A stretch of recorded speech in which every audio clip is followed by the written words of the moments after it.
विधायक महोदय, कागदर वाले सॉन्ग के लिए देख लें। हाँ, माननीय विधायक महोदय, कमलेश जी की टीम कागदर तैयार है। सबसे पहले उन तमाम साथियों का धन्यवाद जिन्होंने आज ये कार्यक्रम आयोजित किया और हम सबको इस शानदार कार्यक्रम में मान और सम्मान मिला। मैं आसपास के गांवों से, पालों से पधारे हुए मेरे नौजवान युवा साथियों, इज्जतदार बुजुर्गों, माता बहनों, आप सबको मेरी ओर से जोहार करता हूं। साथ में इस मंच से जो पुरखों की तस्वीरें लगी हैं उनको नमन करते हुए यहाँ के जो दौड़िया बावसी हैं उनको नमन करता हूँ। वो इसलिए करता हूँ कि दौड़िया बावसी पर आज भी हमारे पुरखों के सिरे के लिए हमारे बाप दादा यहाँ आते हैं और दौड़िया बावसी से केसर चढ़ाकर हम लोग वापिस वहां पर पहाड़ों में स्थापित करते हैं पुनः रीति रिवाजों के साथ में। लेकिन जो हमारे पुरखों के बावजी थे, जो काले बावसी के नाम से भी जाने जाते थे, दौले बावसी के नाम पर धौलागढ़ में, काले बावसी के नाम पर केसरिया जी में और बुरिया बावसी के नाम पर गोतमेश्वर में, कालांतर में धीरे धीरे हमारे लोगों से इनकी पूजा विधि छीनी गई थी और केसरिया जी पर आज किसी और ने कब्जा जमाया है। इसी तरीके से अभी हाल ही में गोटियामा पर जो घटना हुई थी, उस गोटियामा की घटना में भी हमारे पुरखों का इतिहास है, रीति रिवाज है, संस्कृति और परंपराएं जुड़ी हुई है। लेकिन आज आदिवासी परिवार की ताकत बढ़ती नजर आ रही है। आदिवासी परिवार की बढ़ती ताकत को एक नारे से जोड़ा जाता है कि एक तीर एक कमान, और एक तीर एक कमान के नारे से पूरे देश के आदिवासी एक होने के लिए तैयार हो जाते हैं। ऐसे वक्त में आरएसएस और संघी विचारधाराओं को ये बात हजम नहीं होती है, तो आरएसएस और संघी विचारधाराएं आदिवासी को या आदिवासी से लड़वाने के लिए आगे करती है और आदिवासी के कंधों पर बंदूक रखकर उनको इस बात की ओर आगे ले जाती है। ऐसा पहली बार नहीं हुआ है, ऐसा कई बार हो चुका है कि जब आदिवासियों के देवी देवताओं पर अतिक्रमण करने का प्रयास किया गया, आदिवासी देवी देवताओं के साथ में छेड़छाड़ करने का प्रयास किया गया, उसी परिवार से जो दक्षिणी राजस्थान के अंदर आदिवासी परिवार की बढ़ती ताकत को रोकना चाहते हैं। और इसी तरीके से राजस्थान के पूर्वी हिस्से में भी जो आमागढ़ का किला था, उस आमागढ़ के किले के ऊपर जो मेड़ाओं का आमागढ़ था, भगवा रंग लगा झंडा लगाया गया था, लेकिन वहां के मेड़ा उनके अंदर आपसी दरार डालने की कोशिश की थी, एक हुए थे और आमागढ़ के किले को आरएसएस से आजाद कराया था। इस प्रकार से आज जो 9वीं कक्षा की एनसीईआरटी की किताब है, उस किताब के अंदर हमारा पुरखों का इतिहास है, मानगढ़ की वो पहाड़ी शौर्य पराक्रम बलिदान और त्याग और भक्ति की पहाड़ी है, जिस पर हमारे पुरखों ने 17 नवंबर 1913 के दिन पूरे मानगढ़ पर ब्रिटिश हुकूमत कहती है, ब्रिटिश हुकूमत का रिकॉर्ड कहता है कि 1 लाख से ज्यादा आदिवासी उस समय उस पहाड़ी पर इकट्ठे हुए थे और उस समय ब्रिटिश हुकूमत के कागजात कहते हैं कि 1500 से ज्यादा आदिवासी शहीद हुए थे। और जब 1500 से ज्यादा आदिवासी शहीद हुए थे तो वे लोग सिर्फ संप सभा की मांग नहीं कर रहे थे, वो लोग सेपरेट बिल प्रदेश की मांग कर रहे थे, सेपरेट बिल टेरिटरी की मांग कर रहे थे। और इस बात को लेकर ब्रिटिश हुकूमत को ये बात जमी नहीं, तब वो लोगों ने हमारे लोगों को भी आगे किया और इस बात को, इस आंदोलन को कुचलने के लिए ये 17 नवंबर 1913 को हमारे लोगों के साथ में गोलीकांड हुआ था। लेकिन हम उस पराक्रम और शौर्य को भूलना नहीं चाहते। उस पराक्रम और शौर्य के बाद में आज कुछ लोग जिनको मानगढ़ के जो शहादत हुआ उस टाइम पैदा नहीं हुए थे, वो कह रहे हैं कि इनका इतिहास मिटा देंगे।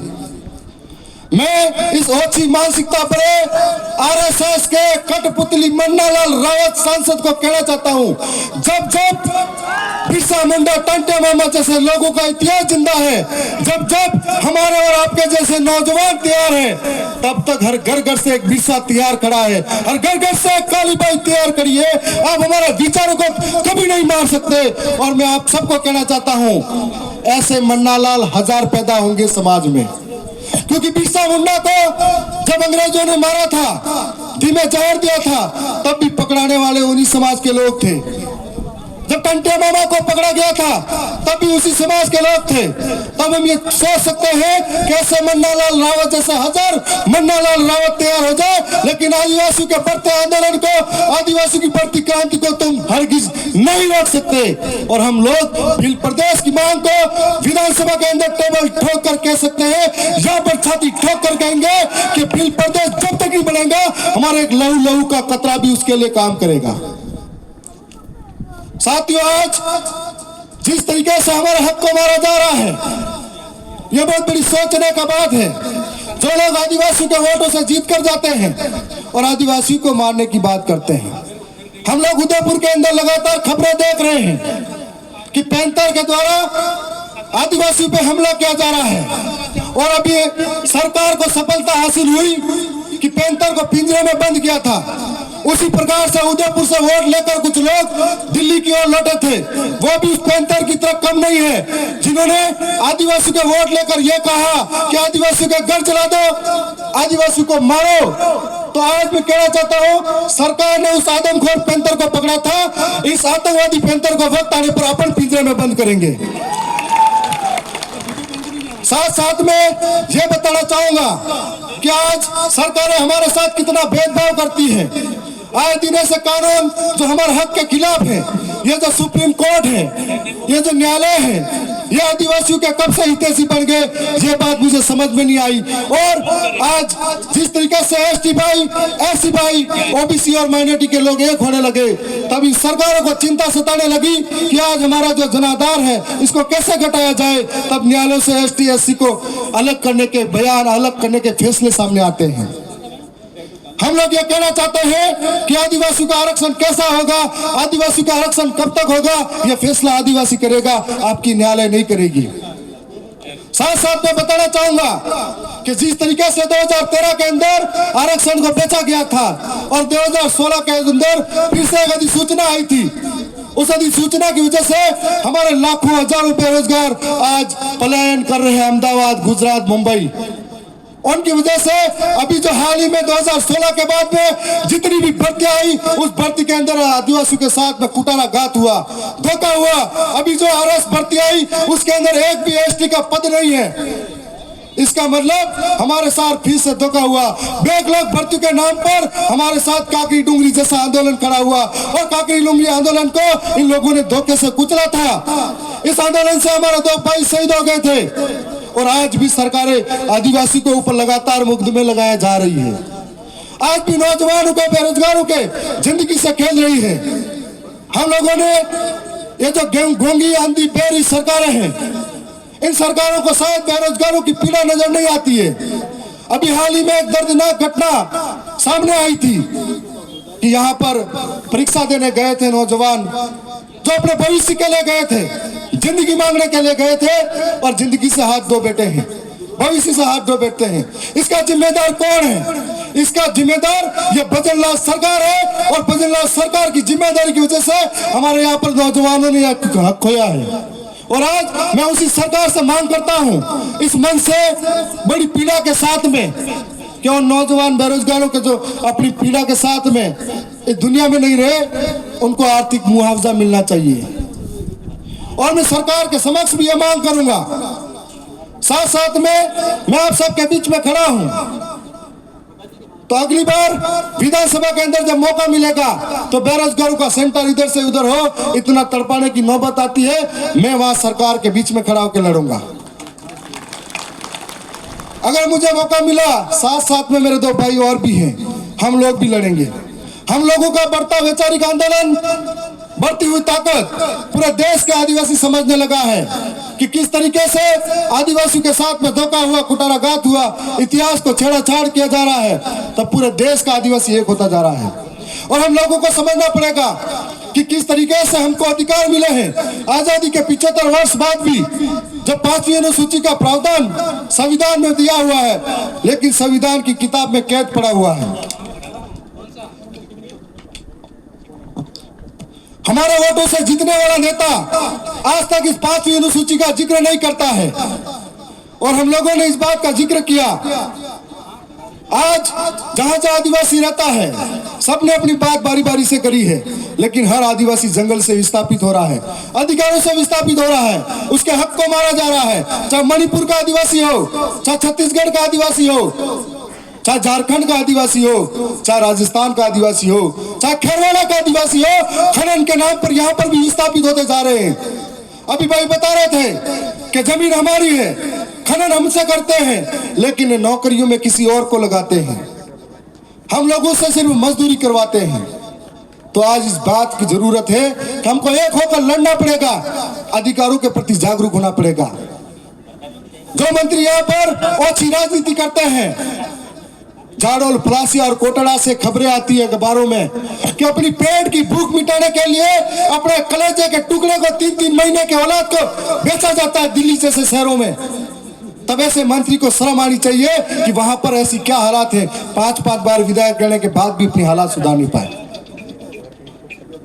जब उनकी विधानसभा के अंदर प्रचार करने गया था, आंखों में आंसू टपक रहे थे कि शिक्षा की व्यवस्था जर्जर हो चुकी है, पानी के लिए लोग तरस रहे हैं, मूलभूत सुविधाओं का अभाव है, और आप धर्म और धर्म की राजनीति में पड़े हुए हो।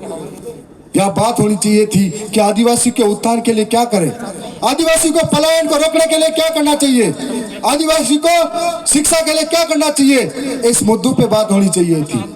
लेकिन आज मैं कहना चाहूंगा, हम 3 भाई जो विधानसभा में गए और हमारे बड़े भाई लोकसभा में गए, जब जब मौका मिला सदन के अंदर अपनी बात रखने का, राजस्थान की सबसे बड़ी महापंचायत में अपनी बात रखने का, हमने यहाँ के लोगों के लिए शिक्षा की बात करी, रोजगार की बात करी, किसानों के हक की बात करी, जल जंगल जमीन बचाने की बात करी, 5वीं अनुसूची की बात करी। लेकिन यहाँ के विधायक और सांसद जब गए तो जिन वोटों से जीत के गए, उन्हीं लोगों को बाहर निकालने की बात करी। ये उस विचारधारा में और ये इस विचारधारा में फर्क है। खेरवाड़ा के भाइयों से भी मैं कहना चाहूंगा कि हम लोग